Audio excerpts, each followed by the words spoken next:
Alrighty, today is July 1st, 2026, and this is sorry if you heard that, Mike. This is the first day of what is going to be a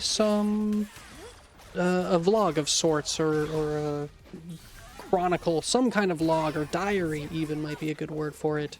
Uh, I am 30 years old, and quite frankly, all I do is play video games. And I do that because I love it. Truthfully, there's nothing else I would rather do. It brings me joy. It is not it's not escapism. It's not it's not for any reason other than, frankly, love of the game. And I realized that it'd be nice that as I get older to have some kind of record or have some kind of chronicle of something to remember and something to go back to and say, oh yes, I remember on July 1st, 2026, I was playing 2XKO, and actually, it's a lie because this footage was recorded yesterday. This was from June 30th, 2026, but I filmed a little bit today, and then I accidentally screwed it up, so I can't use today's footage. Either way, I did want to talk about what's going on is that I'm trying to change control setups. Now, if anyone plays fighting games, if anyone's watching this, you know that fighting games can be pretty technical. More so than I think a lot of other. I don't think they're the most technical games in the world, but they are up there. And I say that as I'm in Emerald 1. My peak is Master. I did hit Master back in December or January in this game, but people have gotten a lot better. I don't play Akali, and I'm switching controllers, so that's my excuse, though truthfully it's that I haven't practiced a ton and everyone else has. That said, the Leverless controller, which was what I've been playing on for years, really since, I guess it would be Guilty Gear Strive's release. A little bit before Guilty Gear Strive, I started using Leverless for, like, Street Fighter 5 and, like, random fighting games there. And then when I started playing fighting games more seriously and entering tournaments in Guilty Gear, then, that is the... that's when I started picking up Leverless, and I've done that for, I guess, around 5 years now, 5 or 6 years. I don't know the exact day that I bought it. But they're loud. Leverless controllers are loud. Fight sticks are loud. You clack on them buttons a lot, and they are quite loud, and I sit right next to my lovely, beautiful girlfriend, who I care a lot about. She is about 4 or 5 feet away from me. Not this moment, but that's where she sits. And so, for me, to be playing a fighting game and start making all of this kind of erratic, loud noises, all while wearing headphones, of course, it can be pretty grating. It can be pretty annoying. And she's always been very, very sweet about it. She's always been very supportive of me. But sometimes she leaves the room. She doesn't tell me anything. She doesn't, she doesn't bottle it or anything. Of course I know, and we talk about it, but she'll just get up quietly and leave the room and go hang out in her room rather than down here, because she knows that the noise will get to her. It'll start irritating her, and she doesn't want to be in that environment. And it leaves me in a tricky spot where, of course, I want her to be comfortable, but I also want to play my fighting games. And she actually was against this idea, but she said that she's fine, that I should just continue to use what I'm comfortable with. But I decided that I will learn fighting games on controller. So right now, this footage is on a PS5 controller. Though, as of today, I've switched to a PS4 controller, and I am trying that out. And I've been playing on controller for maybe 2 days, 3 days. I think this footage was day 2 of playing on controller. And you can see that I have some things. It's not like I'm completely helpless, but it's not nearly where I'd like it to be. I really do want it to be at a higher standard of gameplay. Like, right, things like that hit confirm was weak. I think I dropped this combo. It wouldn't surprise me if I dropped this combo. Oh, I don't, actually. Wow. Hey, you know what? Good for me. I'm pretty pleased by that, actually. I've dropped that combo a lot since switching to controller. So, this is that work in progress. And I've sure have lost a lot. It's actually been a pretty grating process. I'm a pretty emotional gamer, especially in a game like 2XKO. 2XKO, Guilty Gear, Street Fighter. I love those games. Boy, can they make you mad. And me specifically, I get pretty mad when I play. And so losing a ton, I've lost a lot of games.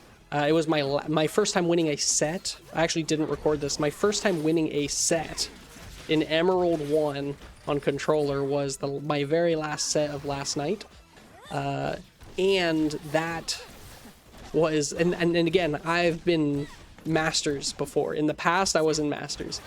But, you know, that's how it goes. And I knew there would be a learning curve, and I knew I would lose a lot. But boy, and also I'm out of practice, and also these people are good. Like, they're all, you know, everyone's practicing, everyone's trying to get better. What qualified as Master rank when I was in Master is very different than what qualifies for Master rank today. Yeah, I don't know how to convert off of that Akali jump H. And that's, you know, another thing, I don't play Akali. But that's what's kind of fun, is I think kind of starting from a lower skill point, and hopefully all I can go is up. And I'm also hoping that with this, I'll be able to say that I'm, like, able to play fighting games on a gamepad, on a fight stick, or a leverless, so that way, you know, and not that I'm sure most of you, it's not like you play fighting games out and about very often. But I've been to a few gaming or anime conventions, and certainly have wanted to participate without being able to choose my controller. Side note, it's pretty upsetting. I remember this game, I was extremely bummed. I was very upset because I lose this game off of going for a level 3 that didn't actually combo. I go for the wrong combo, or I tried to end my combo prematurely because I was so frustrated, I had no confidence. I had no confidence in the combo, so I tried to end it early and kind of got blown up for it into their own level 3, and I think I drop another level 3 in not too long from now. I don't know if it's this round or not. But either way, it'd be fun on a personal note to say that I'm able to play fighting games at a decently, you know, whatever, average level on multiple methods of control scheme. But really it's about, I think, what I'm realizing today and what I realized yesterday is that this is going to be a good time to really try to inspect my mentality and really try to start better practices for making sure I don't crash out, because, you know, Donk over here is playing well. Donk's over here is, you know, certainly he's doing enough to beat me. Oh, nice pickup though. I actually read that 2S2 from the Ari. I remember that read because I felt pretty good about it. But I think that it's important to remember that, you know, if you want to improve, it's important to be able to maintain your mental and be able to, like, analyze things and inspect things. Oh, I was so mad that level 3 dropped. That was freestyle. I had never labbed that combo. I was just kind of hoping it would work. But if I had just finished the combo, I would have been able to tack a level 3 on at the end, is the sad part. But I did not finish the B&B. I just went for the level 3. Right now, the hardest things about changing control schemes, changing to controller, has actually been jumping. I would say jumping has been the #1 thing. Followed by mixing up my right bumper and trigger. I currently have the right trigger set to S2 and the right bumper set to dash. And I've had quite a few times, especially in Ari's B&Bs, where I try to do like a 4 S2 or a 6 S2, and then I hit dash instead. I hit right bumper instead of right trigger. GG's Donk. Donk owned me this game. Those have been the two biggest issues, and that my DualSense controller actually broke a little bit during this. I don't want to get into it, and it is fixed now, and I'm using a PS4 controller in the meantime. But and you can even see me going to training mode because I wanted to test my left on the D-pad, because it felt like sometimes I wasn't getting left properly, and it's not in this footage. I went in right now and tested it, and I was like, oh no, it seems to be working. I think it's just me. And then it was actually the following, a few hours later, I was playing again, and I found some smoking gun. So you can see, oh, I'm hitting back. I'm like, oh no, I'm getting it every time. I guess I'm just crazy. But a few hours later, I did find out there was an issue with my controller. But thankfully, I know some people who are pretty good with controller internals, and they were able to replace some of the internals for me and get that done. It makes it sound very fancy. It was not very fancy, but I don't really want to get too much into it. Either way, that was another step of the mentality, right? Is trying to accept what's me and what's the controller. Did anyone hear that mic movement? I'm about to test something. Yeah, I think that mic, I think I nudged my mic and it makes a little noise. That's unfortunate. I apologize. That said, to capstone this kind of yesterday's gameplay, I actually was practicing a bit today and I ran into a player I knew, but I haven't spoken to in a long time on the ranked ladder. I ran into Oracle, who is a Texas player that I used to play against in Project M, the Smash Bros. Brawl mod. He was a very, very good player when I started playing Project M, and I played him a few times in the few years that I played, and I actually I have a few. He's a very cool guy. He's very nice. I have never been super close with him, but you know, I have nothing negative to say about him. Nothing that I know of, at least. He's always seemed pretty on the level to me. But it's interesting to play him in this game today, because I remember I used to be pretty serious in Project M. I was actually ranked top 10 in my region, Dallas-Fort Worth. And when I was ranked top 10 was after, or no, maybe he was still active. I don't even remember, but he started taking breaks from the game. He competed less often, and I started competing more often. And I ended up breaking our power rankings, which was really cool, getting onto there. And I remember entering a tournament that he chose to come out and enter a tournament, and it was his first time entering a tournament in a while. He did not play super often, and granted, I didn't either, but I played way more often than him in comparison. And I lost pretty unceremoniously. He just kind of beat me. I don't remember the details. I remember raging. I remember being emotional. I remember feeling really bad about it. And it was actually, I think, it was around the time that I realized I didn't really want to play Project M a ton anymore, or at least I didn't want to compete. My nerves kind of got to me. I was no longer interested in, you know, kind of putting myself out there. I felt very vulnerable playing and fearing failure. You know, I was this ranked player, and this guy who hasn't played in, you know, 2 years or whatever can just come out and play against me. And this was years ago. That was a long time ago. And I don't know if he knows. Again, we didn't really talk that much. To him, it was probably just a random Thursday, or maybe it was a Saturday, maybe it was a monthly.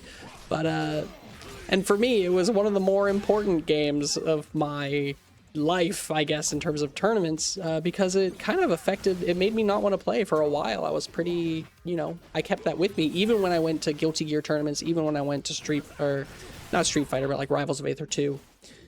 That said, Oracle's continued to play. He's very good at Rivals of Aether 2. He's a top player in our region. Not that I've played against him in Rivals of Aether 2, but he's been doing pretty well for himself, it seems. And he beat me in 2xKO today, which is pretty funny. We run into each other. I'm Emerald 2 at this point. He's Emerald 1. I'm ranked a bit higher, and he beats me 2-1. Decently. Game 1 was close. Game 2 and 3 were not. I don't want to blame the controller. I think I might have done a little bit better if I had my Leverless, but truthfully, I actually think he just outplayed me. But it was very interesting to juxtapose, I guess, how I felt back then to how I feel now, because it's a reminder that everyone you play against is a person. And by that I mean, when I played against Oracle in Project M all those years ago, you know, I just said he hadn't played in years, is what I just said in this video. But I don't know if that's true. I truly don't. I just kind of made that up. I have no clue. He had not competed in the tournaments I had seen. I don't think he competed at all. But that said, that doesn't mean he didn't practice. That doesn't mean that, you know, it's not something that's on his mind. That's not, and maybe if it wasn't, he's a smart, strong player that, you know, is worthy of respect. And the fact that I don't remember what happened in the set, I only remember losing, to me is indicative that I really just kind of let the names and the ego get in the way of everything, and I didn't actually engage with the human being that I was playing against. And today, I didn't feel nearly as bad losing in 2xKO, because I know I'm much older. I'm probably 7 or 8 years older now. And I'm much more comfortable realizing, oh yes, my opponent is someone who's spent their own time practicing, has their own levels of exhaustion, has had their own day, has had their own thought process. And I'm not able to control any of that, and there's no reason to feel ashamed to losing to anyone, I think, because all you can do is try to maintain your condition and hope that yours is better than theirs, right? So, either way, good games against him. I had a good time. And I'm hoping to continue to get better with controller. Marvel Tokon comes out in a little over a month, and I'm going to be playing a lot of that game. So I'm hoping to be able to play it quietly and grind in the shadows, so that way my girlfriend is not disturbed. Anyway, that's going to be it for today. I think this already went a bit longer than I hoped it would, but I hope to do these a bit more often. I'd like to just kind of have some kind of, you know, proof of what I was doing, something that I can go back to, or I can say, I don't take a lot of pictures, I don't take a lot of journal, like I don't keep a journal or anything, and this seems like a pretty good way to both do what I love and play video games and reflect on my day and how things have gone. Anyway, if you watched, thank you very much. If you haven't, that's totally fine. This really is more for me than any of y'all. Alright, see ya later.